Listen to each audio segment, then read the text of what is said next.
The miracle doctor won't be a kept man. My heart belongs ashore. Chapter 381. Lindsay looked at Yvonne on the ground with a smug smile. She was not afraid at all. She sat on the sofa with just a bath towel around her. She sipped on red wine with a face full of confidence while she waited for Kiran to arrive. She knew that she had just angered him. However, she was not afraid as she thought that she was in the lead now. In less than 10 minutes, her door was pushed open. Kiran and Serena walked in together and looked at the unconscious Yvonne. Yvonne was on the floor wearing the black maid costume. Her body was pale and drained of blood as if she were frozen. "What's wrong with her?" Serena asked. Kiran walked over and put his hands on Yvonne's pulse. It was weak, but it was not anything serious. She just passed out from anesthesia. "Serena, send Yvonne back to her room," Kiran said. "Okay." Serena quickly picked up Yvonne's jacket and put it on her before helping her to her room across the hall. Yvonne was awake the entire time, but she pretended to be unconscious. Kiran's concern for her made her happy. She even hoped he would like her in the maid costume. Kiran did not turn around. He just waved his hand to shut the door. He gave Lindsay a lethal stare like a ferocious beast stalking its prey. Lindsay pointed at the seat across hers and said, "Kiran, I prepared a glass for you. Sit down and let's have a drink." Kiran's eyes were cold. He did not say a word. "Don't look at me like that, or else I'd think you've developed feelings for me." Lindsay stared at Kiran and smiled. "If I had feelings for you, what do you think would happen?" Kiran asked coldly. "What do I think would happen? I don't know." Lindsay sipped the red wine and put it on the coffee table. "How about I take off the towel and let you take photos of me?" "Hey." Lindsay let out a ringing laughter. "But my nudes aren't going to be as nice as Yvonne in a maid costume." She blinked at Kiran and said, "I've put Yvonne's photos in a special place. If one die, those photos will be exposed. I wonder what would happen then." "Ha." Kiran chuckled. "Is that a threat? That's one way to put it. Are you mad?" Lindsay looked at Kiran, unwilling to back down. "What if I told you that you were just daydreaming?" "I wonder." Lindsay stood up and placed her fair hands on the towel. "If you want, I can show you a better view than me in a maid costume." "I'm not interested in a bitch like you." Kiran refused ruthlessly. "What did you call me?" Lindsay said, livid. "Bitch," Kiran sneered. You. Kiran had a needle in his hand. "Lindsay, I found a new problem." "What problem?" Lindsay noticed the needle in Kiran's hand and said, "What are you going to do?" Lindsay did not say anything else, but her eyes did all the talking. "It's something I can help you with," Kiran said coldly. "What is it?" Lindsay asked vigilantly. "I can disfigure your face." "Huh?" Lindsay was starting to get scared when she heard that. She slumped against the sofa, and for the first time, there was panic in her eyes. Kiran was right. She could care less about other things, but not her face. She was a woman, so of course, she was afraid of ruining her face. Kiran had already grabbed her feet to prick her. Lindsay's mind went blank, and images of Han Solo holding Princess Leia's feet appeared in her mind. She looked at Kiran. Could he be the man she had been looking for? Could he be her prince in shining? "Ah!" Lindsay felt a painful and itchy sensation on her feet, so she let out a scream. The needle in Kiran's hands had been inserted into her feet. "Kiran, what are you doing?" Lindsay's face went red. She squirmed so much that the towel had risen above her waist, exposing her lower body. "I've pierced the sole of your foot with a silver needle. All I need to do is move it up or down to disable you. Then, you'll become crippled, and you will not be cured for the rest of your life." Kiran was extremely cruel. No! I don't want to be crippled." Lindsay's fragile body trembled as she shook her head like a rattle and begged out of fear. "No? Then what is it that you want? Do you want me to find you some men?" Kiran sneered. Lindsay was in a dilemma. She would rather have men come here than be crippled, but she could not bring herself to say that. She quickly shook her head and said, "I don't need anything, just hurry up and take it out. I'll delete Yvonne's photos right away." "I don't care whether you delete the photos or not. I only care about you." Kiran smirked devilishly at her. "What about me?" Lindsay bit her lips. "Are you trying to seduce me or provoke me right now? I'll do whatever you want me to." Lindsay was humiliated about her exposed body, and she was afraid of becoming crippled. Then Kiran flicked the silver needle, and it vibrated. Lindsay felt as if her feet were being bitten by countless ants. Her entire body went numb to the point of madness. Unable to endure it any longer, she moaned, and her body collapsed from exhaustion. Kiran looked at Lindsay, whose entire body was flushed. "How is it? Does it feel good?" Lindsay wanted to say yes. It was a sensation that she had never felt before in her life. However, she was too embarrassed to speak, so she bit her lips and said nothing. It seems like it wasn't enough. Let's do it again. Kiran flicked his fingers on the needle again. Lindsay felt an electric shock throughout her body. The sensation from earlier was still lingering, but now, a new wave hit her again. She felt as if the ocean waves were repeatedly crashing against her. Suddenly, her body stiffened, and she let out a moan before going limp. Lindsay seemed to have dissociated from her body. She was so weak that she could not even pick up a needle. Kiran had already gotten up and was standing by the window. The needle was still stuck in Lindsay's feet, but she did not have the strength to pull it out. The air in the room was tense. Chapter 382. Kiran, I hate you. After more than 10 minutes, Lindsay got up and quickly wrapped herself in the towel. Her face and body were still blushing as if a red light was shining on it. Although she had never been with a man before, she knew what she had just experienced. Most importantly, Kiran did not even touch her, which made it all the more humiliating. Was she really that unattractive? She was still exhausted after 10 whole minutes. She wanted to amputate her feet. Now, the hatred she carried was mixed with some other complex emotions. Kiran said softly without looking back, "Lindsay, this is just the beginning. If you still want to be my enemy, I'm confident that I'll make your life worse than death." Lindsay trembled at his words, and she had mixed feelings. She tried to stand up, but her legs gave out, and she fell back onto the sofa. "I want 20 billion now," Kiran said. "I don't have it," Lindsay retorted.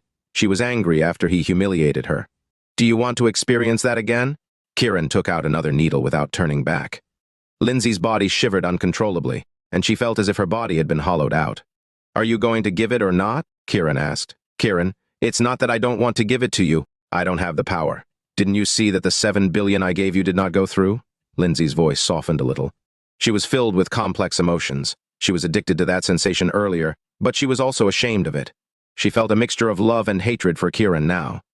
Who's in charge of it then? Kiran had been wanting to know that all this time. Lindsay shook her head. "I really don't know who has that power. Even my father would need the board's approval to handle tens of billions. Are your family puppets?" Kiran asked Lindsay. "We're not puppets, but Power Hub Investment Group does not solely belong to the Ludwig family. We're just one part of it." "So, the Ludwig family isn't in charge?" Kiran sought confirmation. "We're in charge of the overall investments and other daily operations, but we're not allowed to make key decisions. We have to work together with people behind the scenes before we make a move." For some reason, Lindsay was much gentler to Kiran now. She could not even muster the hatred she had for him anymore. At that moment, she wanted nothing but to hug him so she could feel the way she felt just now. "Are you saying this because you're afraid of dying?" Kiran asked in disbelief. If you don't believe me, just kill me," Lindsay said resentfully. Kiran was convinced. It seemed like she was telling the truth. "How much can you give me then?" "What are you, a manslut?" His lack of sympathy for her and greed for money made Lindsay curse at him. "Manslut?" Kiran scoffed and looked at her with a predatory gaze. "I have not even the slightest bit of desire for you. You." Lindsay's chest was heaving as she was losing her mind from the embarrassment. "There is one thing we could do," Kiran said with a half-smile. "What is it?" Lindsay asked. "I can give you my sperm, and you can get pregnant through insemination. Then you can give birth to my child," Kiran said cruelly. "First, go to hell." Lindsay took off her towel and threw it at his face. She did not expect that Kiran would have no desire to touch her at all. She had developed some kind of feeling toward Kiran, almost like she longed to be with him. When she heard insemination, she felt even worse than if he were to kill her. He was basically saying that she was excruciatingly unbearable. Lindsay was livid. "Fine then. Talk to you later." With that, he turned around and left. He was already smiling inside. Lindsay had fallen into his trap. Lindsay looked at Kiran's back anxiously while her heart was in chaos. She wanted to rush over and hug Kiran, hoping that Kiran would dominate her because the sensation just now was just so wonderful. She had already stripped naked, yet he still ignored her and showed no emotion whatsoever. It was utterly humiliating. Kiran opened the door and went out. Lindsay stamped her feet angrily. "Damn you, Kiran. I'll make you beg." She angrily rushed inside to get dressed, wanting to take her revenge on Kiran. Little did she know, Kiran wanted her to take revenge so that the true faces of Power Hub would be revealed. When Kiran got to Yvonne's room, she had already woken up with the help of Serena. However, she was still in the maid costume. Yvonne was flustered when she saw Kiran, and she huddled up in fear. She said to Serena, "Hurry up and get me some clothes." Serena was calm, and she said smilingly, "Don't be nervous. Kiran has already seen snow in this costume." He didn't even care when Lindsay wore it for him just now, so he won't care about you in it either. Yvonne was taken aback. Kiran had seen 3 different women in it. Her hopes were immediately crushed. There was a trace of disappointment in her eyes. Peace Pharmaceuticals will start producing products tomorrow, so prepare them for the market, Kiran told Yvonne calmly. Yvonne was disappointed to hear how emotionless Kiran sounded when talking to her, but it also made her even more determined to become his woman. She nodded. Okay, don't worry about Lindsay. She won't disturb you again, Kiran told her. Kiran, did you bed her? Serena prodded. Yvonne nervously looked at him. Kiran glared at Serena. I only like snow! Serena finished his sentence and smiled. Let's go. Kiran did not want to match her energy. Serena waved her hands at Yvonne and said, bye. Yvonne nodded. She was envious of Serena's relationship with Kiran. She wanted to be by his side all the time, too. Kiran and Serena walked out. Serena hugged his arm and said, Kiran, how are you going to thank me? Chapter 383. Kiran smiled. Why should I thank you? You're so mean. Why are you asking when you know the answer? You should thank me for helping you. Serena punched his arm. Kiran just smiled. I bet you're suspicious of Yvonne and can't figure her out, Serena said. Kiran quickly turned to look behind him. Fortunately, no one was there. Serena looked proud. She shot him a seductive look and said, I know what you're thinking. I was just testing you. Kiran kept quiet. Seeing as he was silent, she stopped pressing him and pressed the elevator button instead. They took the elevator down to the parking lot, and after getting into the car, Kiran said, Tell me more. Kiran, I finally know now. Serena became cheerful. What do you know? Just say it, Kiran said impatiently. I'll tell you if you kiss me. Serena pouted with her bright red lips and shook Kiran's arms like a little girl. Fine, don't say it then. Kiran pretended to stop asking. Can't you just kiss me on the cheek? Since he rejected her, Serena suggested the next best thing. Kiran recalled Serena's affection and dedication toward him, especially all the times she understood him without needing him to say it out loud. He was grateful for all of that, so he said, Close your eyes. Kiran is shy, Serena said, and happily closed her eyes. Her heart was pounding, wishing that Kiran would claim her as his own. Kiran stared at her delicate, doll-like features. Her nose was straight, and her lips were slightly parted, revealing her white teeth and little rosy tongue that looked oh so kissable. Although her eyes were closed, they still looked like clear puddles of water, while her long eyelashes covered her eyes like a veil. Kiran sighed. Serena was a gorgeous woman. Coupled with her personality, she was the woman of every man's dreams. However, he had never had any nasty thoughts about her. Kiran, are you going to kiss me or not? Serena urged impatiently. Kiran shook off his thoughts and leaned over. Finally, he kissed her left eyelid. Serena trembled. She opened her arms to hug his neck. Kiran, am I dreaming? Wah. She started bawling. She did not want to open her eyes as if she were afraid of waking up from this dream. Kiran hugged her back gently. All right, now tell me. Serena heard his soft voice and let him go. She sat up straight and pulled out a tissue to wipe her tears, saying, you ruined my eye makeup. Kiran stared at her without a word. I suspect that Yvonne is the saintess of Maui, Serena said seriously. Do you have proof? Instead of being surprised, Kiran smiled. I was examining her body just now, and I noticed that her body showed no signs of poisoning from Lindsay's anesthetic. She was unresponsive, but she was only pretending to pass out. That doesn't mean anything. The healing prince's poison was still left in her body after he treated her. Maybe the toxins are canceling each other out? Tesk. Kiran, what's the point of hiding things like this from me? Serena shot him a sideways glance. Oh? Kiran smiled at her. How do you know I'm hiding something? Do you really think that a girl like her would be willing to go into Dragon's Mount and be bitten to death by poisonous insects?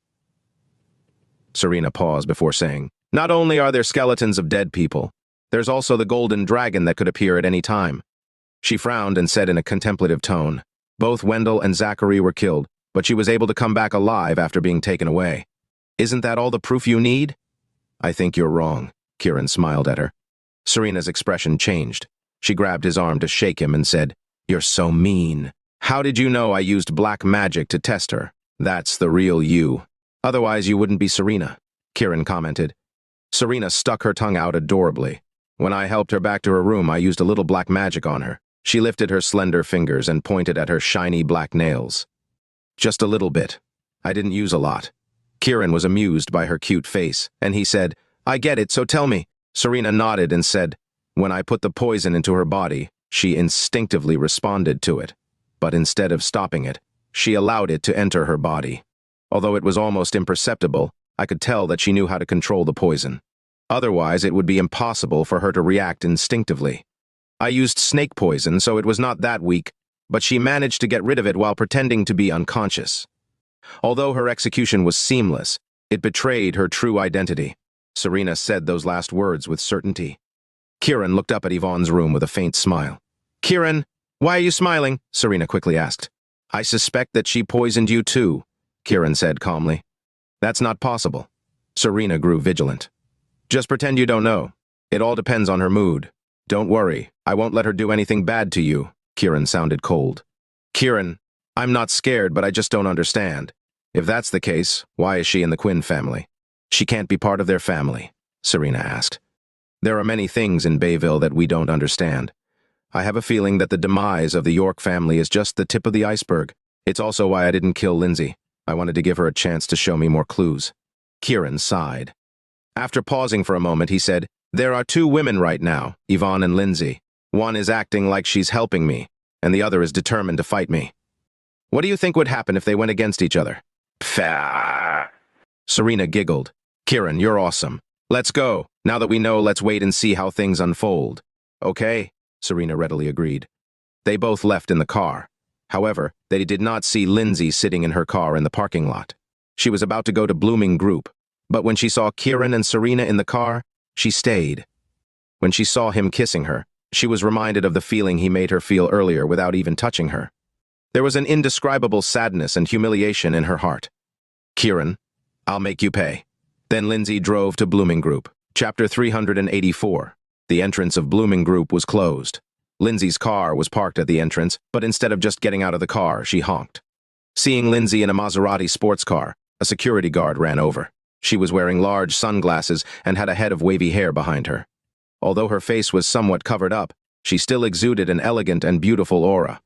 The security guard immediately assumed that she was Marshall's mistress. "Hello, madam! Are you looking for Mr. Marshall?" the security guard asked politely. Lindsay was quite pleased that he recognized her authority at first glance, and that she was here for Marshall. She nodded and said, "Yes, I'm here for Marshall." The security guard thought, "Marshall's side chick is gorgeous, but too bad Marshall is currently attending to funeral matters at home. He wouldn't have time for her at all." He said politely, "Madam, if it's urgent, please call Mr. Marshall. He has business to attend to at home, so I'm afraid that he won't be here for the time being." Lindsay was not pleased to hear that. Since Zachary just passed away, she supposed he was attending his funeral, so she said, "Give me Marshall's number." "You don't have Mr. Marshall's number." The security guard became wary after hearing that. "Why would I have his number?" Lindsay's gaze was sharp and displeased. Marshall was not worthy of talking to her. "I assumed that you were closely acquainted with Mr. Marshall." The security guard did not say much, but he was clearly implying that they were closely acquainted in bed. Although it was not said out loud, Lindsay was not stupid. Of course she knew what he meant. Anger instantly rushed to her head. "What did you say? Are you insane? Huh?" The security guard was startled when she cursed at him. Since she did not have Marshall's number, he guessed that she was not someone Marshall cared about. He said angrily, "Aren't you just someone Mr. Marshall slept with? If he didn't give you his number, he probably doesn't like you." Lindsay was going to explode. What was going on today? First, Kiran put her in a maid costume and had her feet fucked, but he still was not attracted to her whatsoever. Now that she had regained her composure, she came to look for Marshall, but she was mistaken by the blind security guard as some woman that Marshall slept with. It was complete blasphemy. Her anger erupted like a volcano, but she decided that it was not a good idea to lash out at the security guard. She was so angry that she floored the accelerator and left. The security guard saw her driving away and curled his lips. "So what if you're a sugar baby? Why try to hide it?" Lindsay's car window was down, so she heard him. She slammed the steering wheel hard and blurted, "Just wait until I fire all of you." Lindsay wanted to blow off steam. She was reminded of Neptune's Cove karaoke, a place where a lot of problems had occurred. She had researched about it before coming to Bayville, and she drove to Neptune's Cove immediately. Kiran and Serena were also on their way there because Snow was there too. Serena was clinging to Kiran. She did not want to leave him, especially after he kissed her, so she just followed him around. Inside Neptune's Cove karaoke, Lilian was actually teaching Snow the joyful Odyssey. Although they did not talk much, Lilian was generous enough to teach her. While Snow was playing, she was wondering what kind of woman Lilian was. She could not help but feel uneasy and worried at the thought of her engagement with Kiran. "Concentrate on practicing. Don't get distracted or else your practice will be for nothing," Lilian reminded her in a voice as sweet as a songbird. Snow blushed and shook off her thoughts, but she still glanced at Lilian's face. Lilian's white clothes and fair skin gave the impression of an untouchable fairy. Snow was beautiful too, but she was particularly struck by Lilian's feet. They were delicate and as white as snow. Her flawless feet looked soft, slender, and graceful. Her 10 toes were like little buds that sprouted in the spring. They were not painted with nail polish, but there was a faint red hue on her toenails, resembling pearls on a crystal surface. No nail polish or beauty treatment could surpass her natural beauty. All Snow could think about was how Kiran would feel if she had feet like hers. Buzz! The harp made a sudden dull sound. "Let's end here. You can go." Lilian pressed her hands on the harp with a scowl on her face, expressing her annoyance. Snow was stunned. She quickly asked, "What's wrong?" "I just told you to concentrate, but your mind was elsewhere." Lilian's tone was cold and disapproving. Snow was a little embarrassed, but she had a big ego too. She immediately got up and suppressed her anger, saying, "Thank you for the past 2 days, Leave." Lilian sounded even colder as she was dissatisfied with Snow's ego. Snow frowned. "Fine, I won't." Creak, the room door opened. "What's going on?" Kiran walked in, smiling. "Honey, Snow felt wronged, but she quickly changed what she was going to say. "I'm too stupid. I didn't practice well, so I made Lilian angry." Lilian thought that Snow would complain to Kiran about her asking Snow to leave. She did not expect her to say that she was stupid, so she started to feel a little apologetic toward her. Snow was nicer than she thought. Kiran could tell from Snow's face that they had gotten into an argument, but Snow did not blame Lilian. Instead, she took the blame herself. Snow's generosity made Kiran love and admire her even more. He stroked her hair and said, "Honey, you poor thing." "What did you say, Kiran?" Lilian knew that he was implying that she was mean to Snow, but it was she who got distracted while practicing. "Honey, Lilian was nice to me." Snow was worried that Kiran would get angry, so she quickly grabbed him and said anxiously. Kiran smiled and looked at the angry Lilian. "Of course, I know she's nice." Lilian was stunned. Kiran took Snow's hand and said, "Honey, whenever you're with Lilian from now on, you can just think of her as your sister." "Sister?" Lilian and Snow said simultaneously. Kiran looked at Snow and said softly, "Zara is my mother, and she adopted Lilian, which makes her your sister-in-law. If she's mean to you, it's okay to get mad at her." Snow thought that Kiran wanted her to call her that because Lilian was more important to him than she was. After hearing his explanation, she praised him for his quick thinking. She was even more glad to hear that she was still number one in his heart, so she shouted, "Hello, sis." Lilian's face turned pale with anger as she clenched her fists. Chapter 385. Lilian thought that he was being generous at first for advising Snow, but she did not expect that jerk to really think of them as brother and sister. Even if she had given up on having any romantic relationship with Kiran and ignored their so-called marriage contract, she was still unhappy to hear him say that. It sounded like he was rejecting her. Who did he think he was for rejecting her? He could not reject her. Only she could reject him. It was humiliating for Lilian. Kiran was oblivious to Lilian's anger. Instead, his gaze lingered on her white silk knee-length skirt that revealed her beautiful round knees. Her smooth and fair calves were even more captivating, tempting him to reach out and touch this piece of art. Lilian's anger surged again. She was already angry, and yet this bastard still had the audacity to ogle at her in front of his wife. Was he a human or an animal? The more she thought about it, the angrier she became. She was about to swing her clenched fist at Kiran. Kiran felt differently. He looked at her beautiful legs and shouted in Lilian's direction, "Honey!" Lilian trembled. Did Kiran just call her honey? A strange feeling arose in her, and her anger subsided. She was filled with mixed feelings. "Do you think that Lilian's legs would look even more sexy with stockings?" Kiran said all of a sudden. "Her legs are so pretty," Snow murmured. Lilian felt like Kiran had played her in front of everyone. She was happy that he called her honey, and the anticipation in her grew as she fantasized about it, but it turned out that he was not talking to her at all. Instead, he was mocking her. It was even more shameful and insulting that Snow complimented her. "Kiran, you bastard!" Lilian shouted and rushed toward Kiran with an overwhelming momentum as if she were going to beat him to death. "Honey!" Snow exclaimed. Snow felt like her body had been blown by a gust of wind.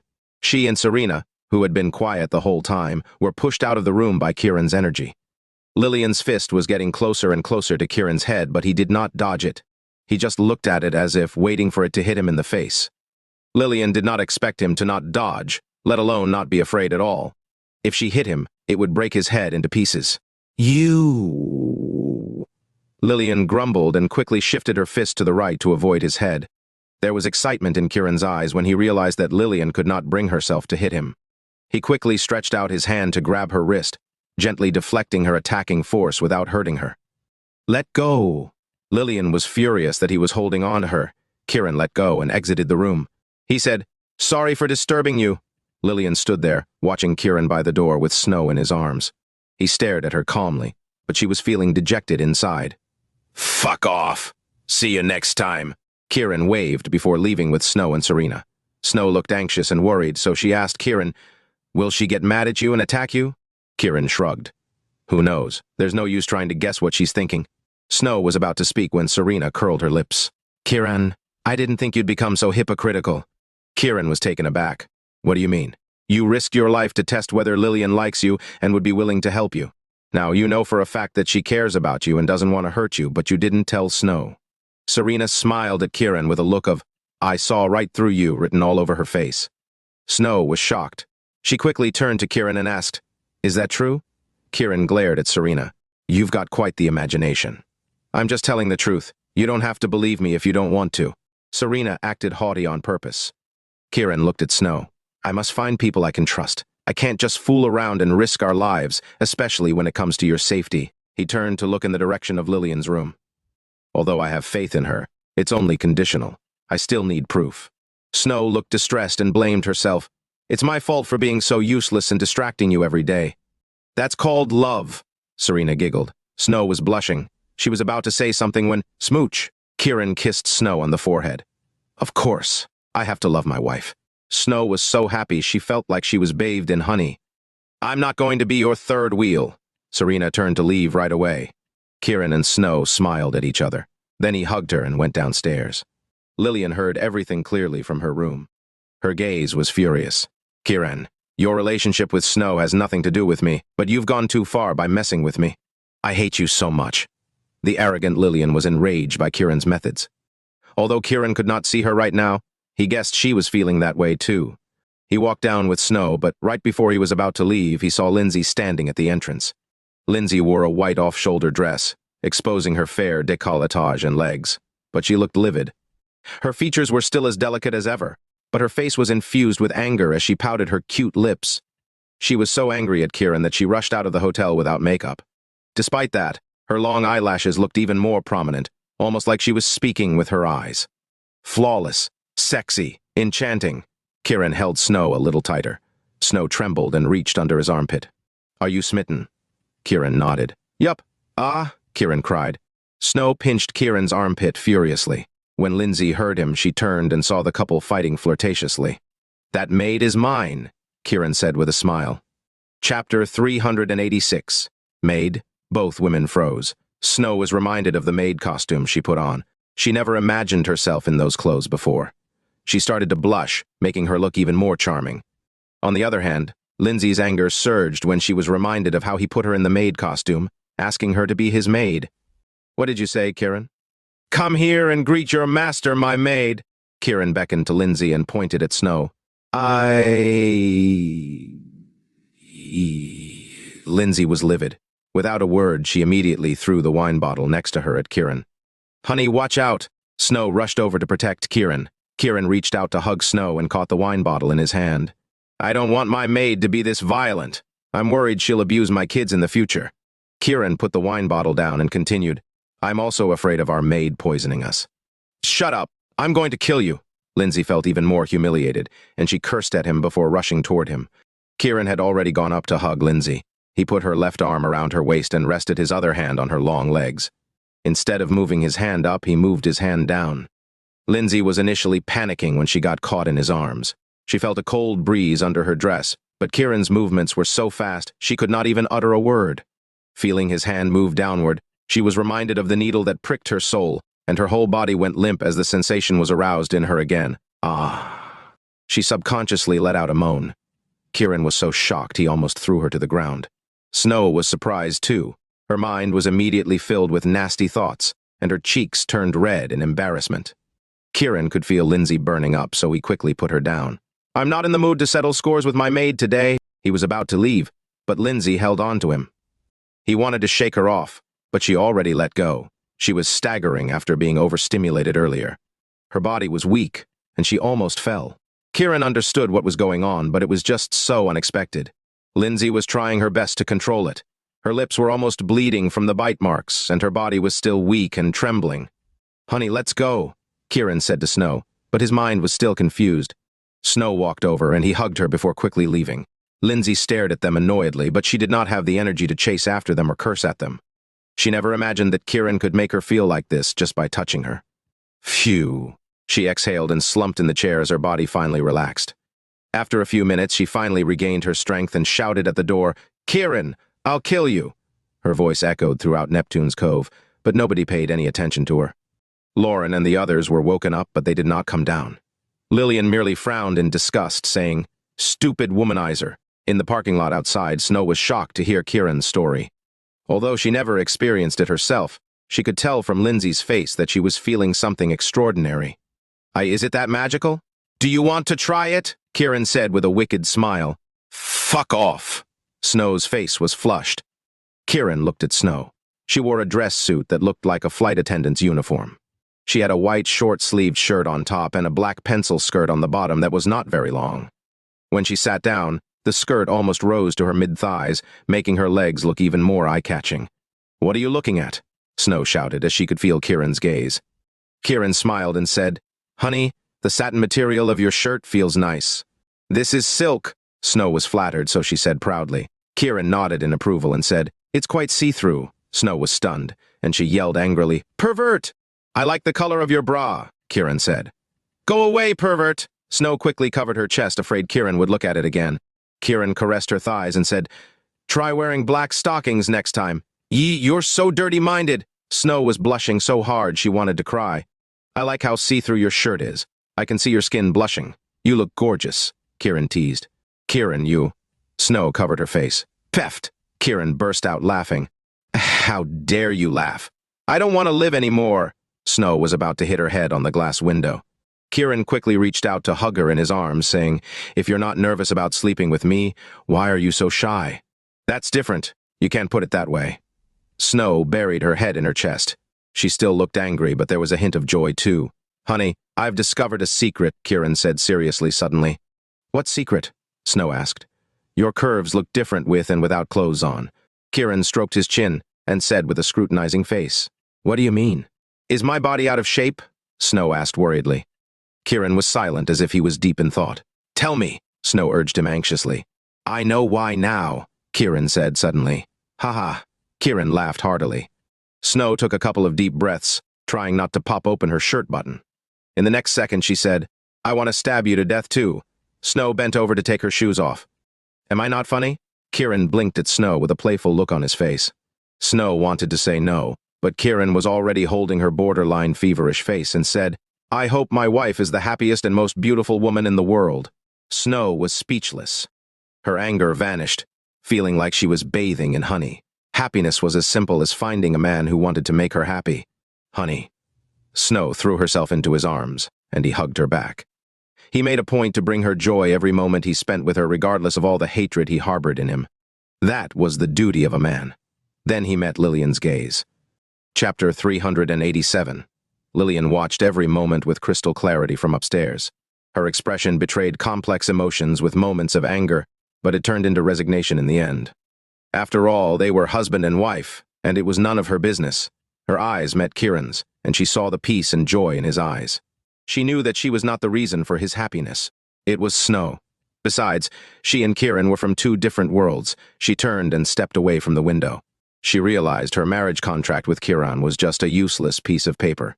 She would not be with a man who only had eyes for Snow, nor would he ever betray Snow. The two of them were not destined to be together. She looked at the harp and made up her mind to master the 7th level of the Joyful Odyssey by herself. "Master, I'm sorry I couldn't keep my promise to you, but I'll master the Joyful Odyssey and kill every single person in Imperial Dragon who hurt you." Buzz! As soon as she said that, the harp buzzed as if it were spewing her feelings of hatred and resentment. Lilian gripped her chest from the suffocating feeling. Her eyebrows furrowed, and her face turned pale. In the car, Kiran was flirting with Snow, but when he heard the harp, his chest hurt too. His pain was like Lilian's, but he did not know she was in pain, nor did he know the harp in Xander Corporation was vibrating too. They could sever ties, but it did not mean it was the end. Kiran did not understand that just because he loved Snow, that did not mean that things would change. "Where are we going?" Snow asked Kiran. "Let's just enjoy the peace and quiet," Kiran said before he let go of her. "What do you mean?" "Just follow me." Kiran smiled mysteriously and started the engine. Snow looked happy. She was willing to go anywhere as long as it was with him. Kiran took her to the market.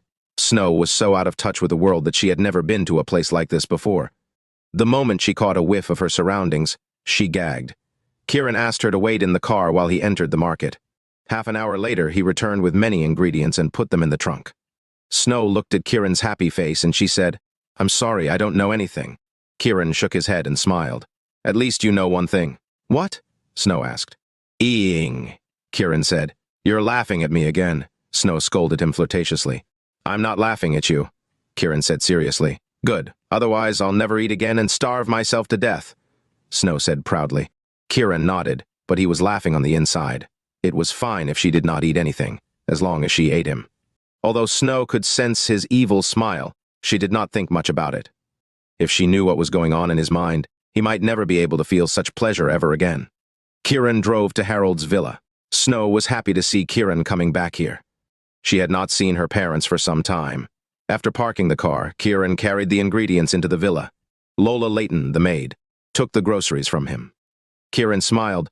"Lola, from today onward, we're going to eat healthy." "Yes, sir. I'll go cook now." Lola smiled and went into the kitchen. Harold was happy to see Kiran, so he came downstairs and said, "Why are you back all of a sudden?" "I miss you and my parents," Kiran said. "They're my parents," Snow retorted. "We're his parents, too." Michael and Shannon came down too, and they both looked very happy. Kiran smiled when he saw how affectionate they both were. He could instantly tell why. On the contrary, Snow was surprised to see how affectionate they were. The most shocking thing was how happy her mom looked. Her expression looked somewhat similar to Lindsay's face just now. "I'm your only daughter," Snow said, pretending to be upset. "Kiran is a good son-in-law too," Shannon said. "Both of you are our children," Michael said. Snow wanted to refute, but Harold welcomed them in. "Come in." Kiran nodded and went in. Snow wanted to follow him, but Shannon pulled her into a room. Snow was surprised at how secretive she was being. In the room, Shannon closed the door and asked Snow with a smile, "How are things progressing between you and Kiran?" "What progress?" Snow asked. "What else could it be?" Shannon smiled at her, but she was hesitant to speak.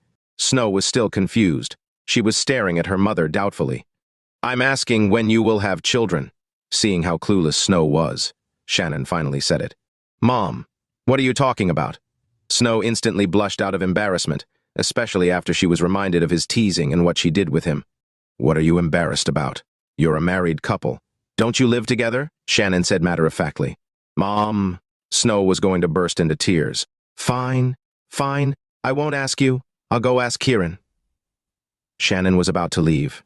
"No, don't." Snow quickly pulled on her arm. "Why are you still hesitating?" Shannon asked her daughter. "First, I'm on my period." Snow was almost burying her head in her chest. "Phew," Shannon sighed in relief. "Try to get pregnant as soon as possible once you're done with your period." Snow was speechless. Why are her parents so eager for her to have Kiran's child? "Kiran will make you a very happy woman." Shannon turned around and left with a gleam in her eyes. Snow still did not understand her mother. Never in her dreams would she have guessed that Kiran gave her father a powerful pill to improve his performance. Shannon felt as if she had met the young Michael once again, so she was naturally pleased to have a son-in-law like Kiran. In the study, Harold, Michael, and Kiran were sitting down. Harold looked at Kiran solemnly. "Have you encountered any problems?" Chapter 388. Kiran could sense the kindness behind Harold's eyes. The old man could tell that he was here for a reason. "I've been through a lot these days," Kiran said. "Tell me about it," Harold nodded. Kiran briefly told them about going to Dragon's Mount and Lindsay of Power Hub. "Zachary used to be a nobody to the York family," Harold explained. Kiran immediately looked over at him, eager to know why he said that. Harold was silent for a moment before continuing. Back then, only the Xanders, Quinns, Marshes, and Zeiglers had status. After all, we were the York family's allies, so we saw them frequently. No one cared about Zachary's existence. His presence was even more insignificant than Onyx's. Kiran was disappointed and frustrated. It was the betrayal of the three families that led to the York family's destruction. You can't say that.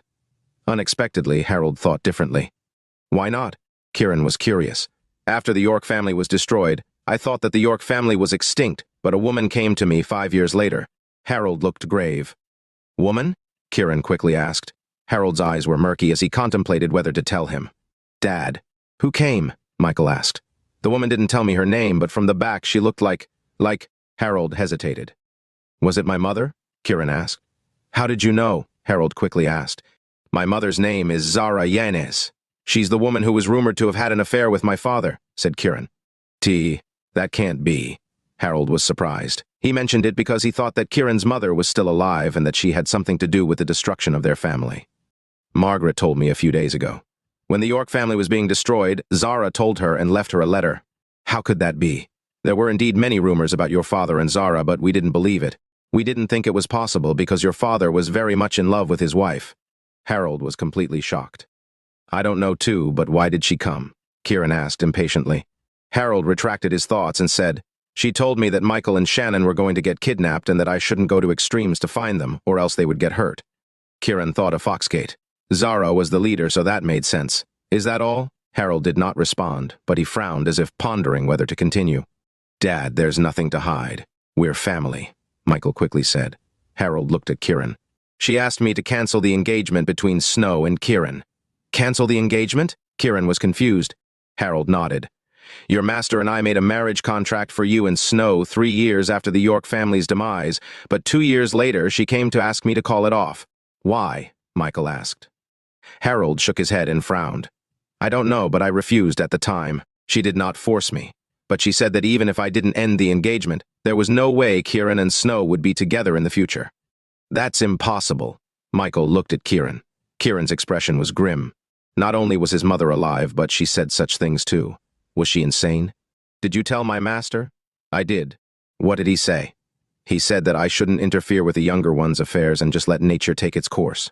Harold paused before saying, It's also why I didn't stop Snow from wanting to break off the engagement when she found out, even though I wanted you two to get married. Kiran nodded. I don't care about anything else. Snow is my wife, and nothing will change that. She will continue the York family lineage. Good job, Kiran. That's a true man, Michael praised. Harold was still hesitant. His face was full of worry. What else did she say? Kiran asked. Since I refused to cancel the engagement before she left, she wanted me to tell you that she had already found a wife for you. You can't cancel or reject the engagement. Otherwise, you will become the biggest sinner of the York family, Harold said. Lilian? Kiran blurted. Who's Lilian? Michael asked. Harold looked curious too. She's the woman who stole Neptune's Cove. She's the leader of Foxgate. She was my mother's apprentice and was adopted by her too. She wrote the marriage contract in her letter, Kiran explained. I see, Harold said. Although there was an engagement, I broke it off, said Kiran. Well done. Snow loves you so much that you should be with her, Michael quickly said. Harold glared at Michael annoyedly. What do you know? Michael's expression sank after being scolded. He seemed embarrassed.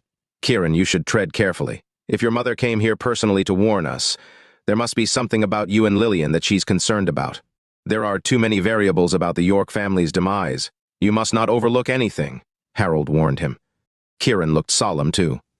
I met Lindsay, the eldest daughter of Power Hub. According to her, the Ludwig family doesn't hold absolute authority over the company, so they can't decide independently.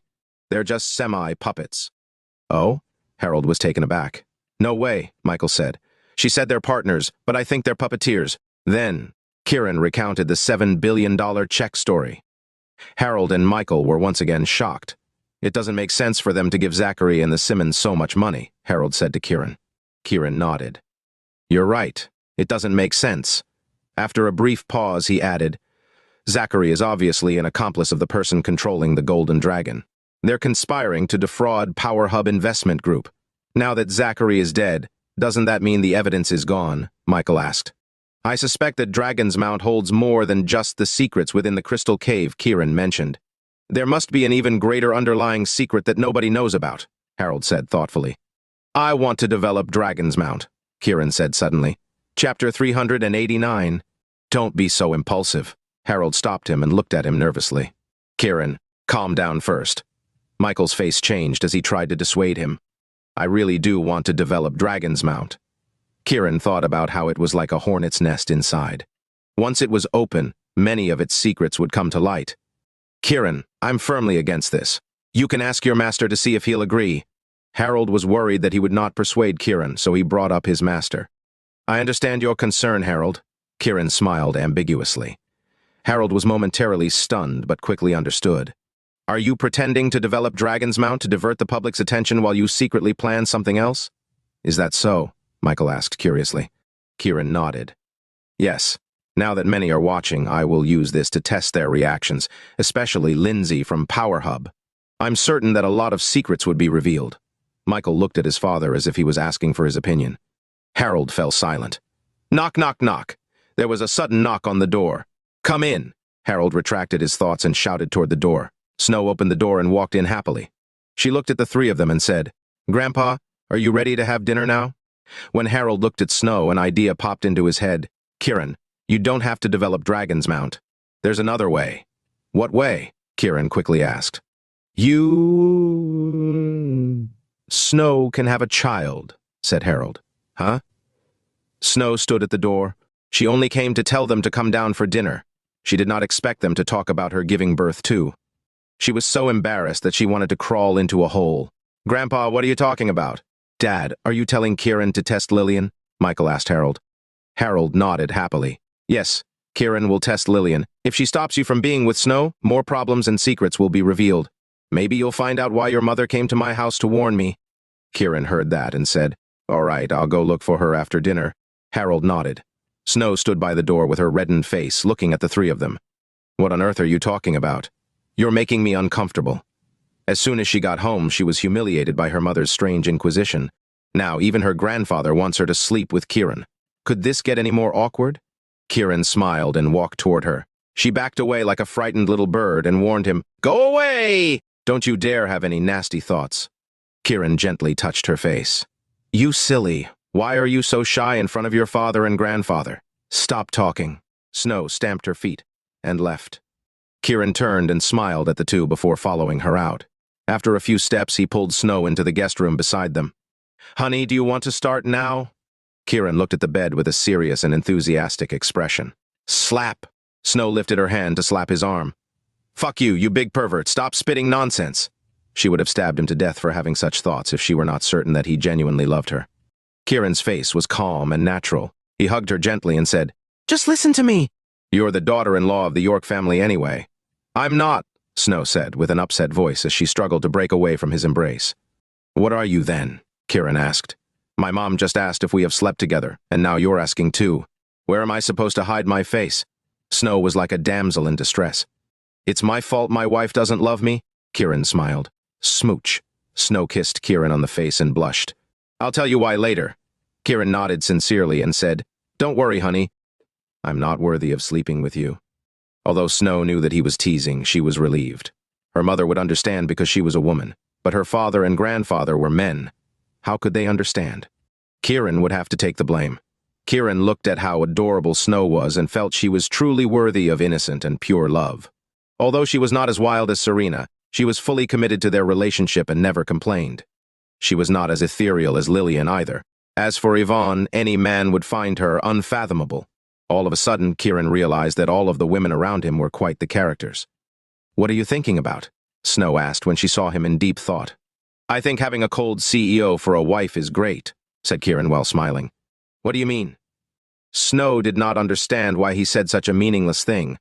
Usually you seem distant and cold, but you're only passionate when we're together. Go. I'll freeze you to death if you make fun of me again. Snow's face darkened. There's no point pretending. Kiran hugged her waist and smiled. Get your filthy hands off me. Snow struggled angrily. How about when I hug you to sleep at night? Kiran smiled. Kiran grimaced when he felt a sharp pain in his foot. Snow dug her heel into Kiran's feet to express her anger. Kiran thought she was cute and said, Honey, I've decided. What? Snow asked. I'll go look for Lilian after dinner. What for? To sleep with her. Kiran suppressed a smile. You! Snow pounced on him, but Kiran ran out quickly. Snow chased after him angrily, looking like she was about to kill him. Harold, she's abusing me! Kiran yelled and ran down. Ha ha! Everyone in the villa burst out laughing. Snow was so angry that she was at a loss. Chapter 390. Snow sat at the dining table with her arms crossed in front of her. Her beautiful, round face was angry, and she looked like a sulking little girl.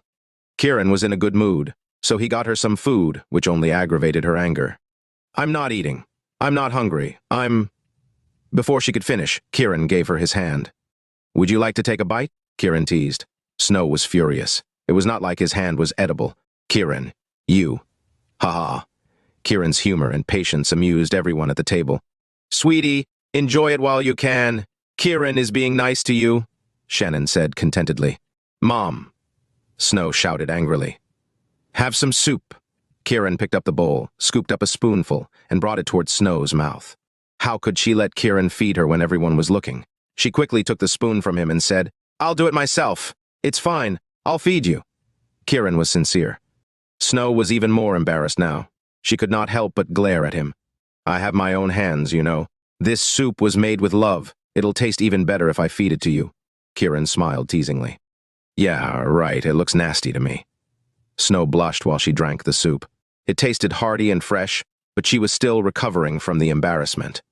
She took the bowl from him and fed herself since everyone was looking at her. Harold and the others were happy to see Kiran being so considerate towards Snow. Snow was happy too. She was just messing with him after he said he wanted to sleep with Lilian. She should be the one he slept with. They had dinner happily as a family. The only thing that Snow was glad about was that they did not mention her giving birth. After eating, she rubbed her belly. The smile on her face disappeared, and she looked distressed while saying, I think I ate too much. You need to eat for two, Kiran said seriously. Why do I need to eat for two? You ate even more than, fuck you. She only realized mid-sentence that he was talking about her being pregnant. Ha-ha, Harold and the others laughed again. They were pleased with Kiran and hoped they would have children soon. Kiran hugged the embarrassed Snow to warm up the atmosphere. After a short rest, Kiran and Snow left the Xander's house. When they got into the car, Snow's face was still red. Kiran's heart was full at the sight of his beautiful and adorable wife. Honey, after my period is over, I'll have your child, Snow finally mustered up the courage to say. Kiran was ecstatic and touched, but he seriously shook his head. No, Snow was shocked. Why not? Don't you want me to have your child? Kiran shook his head and said, One isn't enough. I want many children. Ha ha, you. Kiran's teasing made her both annoyed and happy. Kiran held her hand tightly and locked fingers with her while love bloomed in their hearts. When Kiran drove to Neptune's Cove, Snow was shocked. She recalled him saying he wanted to sleep with Lilian and said, Why are we here again? I'm just here to confirm something with Lilian. Wait for me. I won't sleep with her. Kiran emphasized the last bit. Snow was pleased to hear that, so she nodded and agreed. Kiran kissed her on the forehead and walked into Neptune's Cove. Lilian immediately sensed him walking in. There were only a few people there since they just opened for business. The joyful odyssey echoed throughout the place, and the people who came here to drink and unwind started to relax. Kiran smirked and went upstairs. He walked in without bothering to knock. Lilian frowned in annoyance while she was playing. Lilian, do you think that free love means we're free to love anybody we want? Kiran asked frankly. Lilian was stunned. She stopped playing and looked at Kiran. What do you mean? I love Snow very much, said Kiran. That doesn't mean shit to me, Lilian said rudely. I don't really want to hear about your shit, Kiran smiled and teased. You, even if you're a goddess, I bet your shit stinks too, Kiran interrupted her. Kiran, don't take my kindness for granted. With a piercing gaze, Lilian's pretty face went cold. Kiran was calm. I don't want to be cold to you too. Ha! Lilian sneered in disdain. I still hope you can help me protect Snow when I need you to, Kiran explained. His explanation only made her angrier. With a grim expression, she said, Get the fuck out of here. I'll leave soon. I just have something to tell you, Kiran said calmly. What is it? Lilian's eyes were furious. I'm going to have children with Snow, Kiran stared at Lilian and said. Lilian's face changed drastically, but she soon returned to a poker face. That's none of my business. Okay, that's all. Kiran turned to leave. However, he was disappointed. He wanted to test Lilian and discover why his mother wanted the Xander family to call off the engagement, but he failed. He thought Lilian would stop him. She said he could not be with Snow without her permission. He suspected it was related to his mother's request to call off the engagement, but to his surprise, she did not stop him. Lilian ignored his departure as if she did not care about him at all. Kiran suppressed his disappointment and walked off. 2 steps out the door, the harp vibrated, which irritated him. He quickly turned to look at Lilian, wanting to ask what she was doing, but when he turned around, he was petrified. Lilian was gripping her chest while blood spilled from the corners of her mouth. She looked to be in a lot of pain. She was not playing the harp, but it was still vibrating. The vibrations reached his ears and irritated him more. There was an overwhelming sensation in his heart. He endured it and went up to her. "Lilian, what's wrong?" "Get out!" Lilian yelled and hit him. Tui! Her exertion of force made her spit out a mouthful of blood. Kiran started to speak, but he also had to quickly swallow the blood that reached his throat. He was about to cough up blood, too. Kiran was stupefied. He looked at the harp as if he had just seen a ghost. "Get out!" Lilian shouted angrily again, but her face showed heart-wrenching pain.